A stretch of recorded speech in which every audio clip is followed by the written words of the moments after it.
Welcome to another bonus edition of Upon Further Review.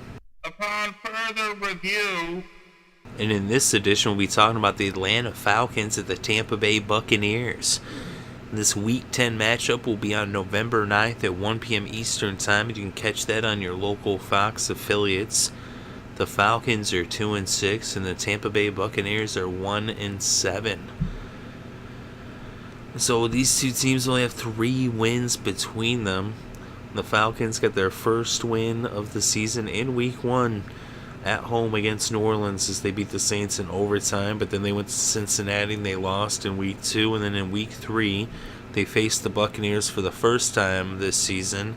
That was on Thursday night. Devin Hester made history, and the Atlanta Falcons just destroyed the Buccaneers in that game 56-14. Matt Ryan had 286 passing yards in that game, and Julio Jones had 161 receiving yards. Devin Hester, of course, made history with his returns.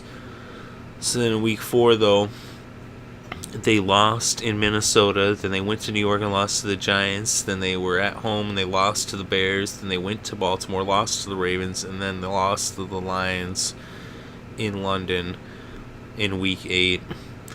And so they've been on a slide as they've lost 5 games in a row.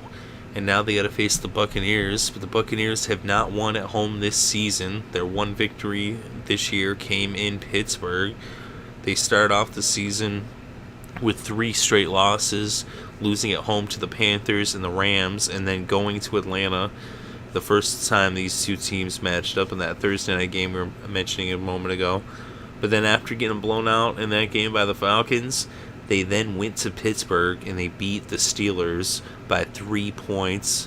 And in that game, Glennon had 302 yards passing. So that was an impressive win for the Buccaneers over the Steelers. The Steelers are a really hot team right now.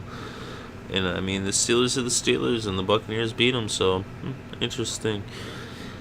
Then, though, they lost the next 4 games as they went to New Orleans and lost to the Saints, and then at home against the Ravens in Week 6. They had their bye in Week 7, and in Week 8 they lost to the Vikings, and then they went to the Browns last week and lost to them. So here they are hosting the Falcons. In the past 2 seasons, these two teams have split as they are division rivals there in the NFC South. They're very familiar with each other. The Falcons have had some troubles on their offensive line. And I'm going with the Buccaneers, but the Buccaneers are banged up. You know, they do have a lot of injuries on their roster. Some of these players are playing injured. Some of these players are not playing at all. So maybe the Falcons do win this game based off of the injuries of the Buccaneers. It should be a tight game. I still think Tampa Bay will pull this one out. But let's look inside the numbers. And the Falcons have the 7th ranked passing offense in terms of yards through the air per game. The Buccaneers are ranked 26th. And then when it comes to passing defense, these two teams are bottom of the barrel, abysmal. The Falcons are 30th, and the Buccaneers are 31st. So the Buccaneers and the Falcons both struggle to stop the passing game. The Falcons, though, they do have a pretty proficient passing attack. Julio Jones, Roddy White, they're 2 of the best receivers in football. And Matt Ryan, when he's playing in his A game, he can be, put up some big numbers. He can be kind of unstoppable when he's not turning over the ball. So if he can protect the ball, he should have a big day against the Buccaneers. Of course, he needs to be protected, though, and that is an issue. If the Buccaneers can get to him and sack him, then it's going to be a long day for Matt Ryan. But the passing advantage is in favor of the Falcons, according to the numbers. So then we look at the running offense of both these teams. The Falcons are ranked 25th in yards on the ground per game. The Buccaneers are 29th. So they both struggle on the ground. They really don't pass the ball or have much of a running game. At least they don't have consistency on the ground for these two teams. So then they also have injury issues as well, especially the Buccaneers. Doug Martin And we might see Charlie Sims, even though he is a little banged up as well. But then when you look at running defense, the Falcons are 25th in rushing defense, and the Buccaneers are 18th. So the Buccaneers have the advantage in the running game based off of their running defense. And we saw what they did against the Steelers. The Steelers are a pretty good running team. So, I mean, the Buccaneers, they could stop the run. The Falcons don't really run the ball that good. Neither do the Bucs, even though they do have some talent in those positions. So, but it's their offensive line when it comes to run blocking that really is not making the holes. So, either way, though, the Buccaneers do have a slight advantage because of their run defense when it comes to the running game. So now let's look at the points for and against, and the Falcons are 14th in the NFL in points scored per game. The Buccaneers are 26th. When it comes to points allowed, the Falcons are 28th. The Buccaneers are dead last, 32nd in the NFL in points allowed.